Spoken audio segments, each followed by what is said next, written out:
There are times in my own past and when I held on to women that I wanted to be with, or a relationship I wanted to work.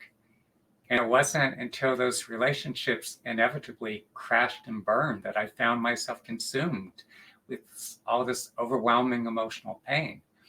Instinctively, in those times, I would immerse myself in the depths of all those emotions I was feeling, that overwhelming pain, and I would breathe very softly and deeply from the depths of all those emotions. At some point, the pain was so excruciating, but I could feel it breaking open, beginning to release from my body in waves.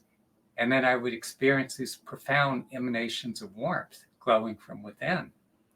But there are also times when I wasn't doing any practice for weeks or months. I wasn't making any real progress. Instead, I remained stuck in a holding pattern. It's only able to learn and heal and grow at a very limited pace.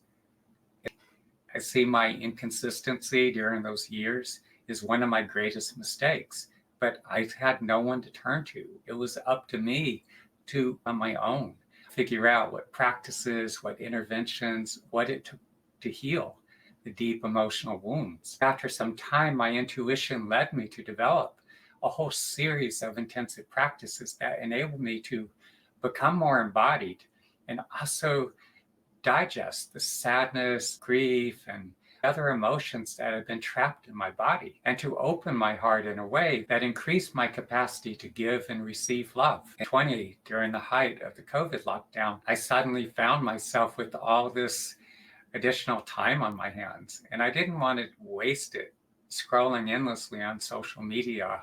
I committed to doing at least 3 hours of intensive practice a day, doing the practices that involved breathing softly and deeply while centering my awareness in the depths of any feelings or bodily sensations that arose. And as I found myself descending ever deeper into the depths of my own internal universe, I was experiencing a greater lucidity, accessing layers of emotions, the driving force behind many of the dysfunctional patterns or behaviors. It brought me to a place of greater self-awareness, greater understanding of how I relate or engage with others. Working with the practices that facilitates a much deeper level of processing, allowing you to digest both your lived experiences and emotional responses, which is crucial. It facilitates the healing of the wounded parts of yourself while also enabling you to learn from your life experiences and to evolve as they are transformed into fuel for growth.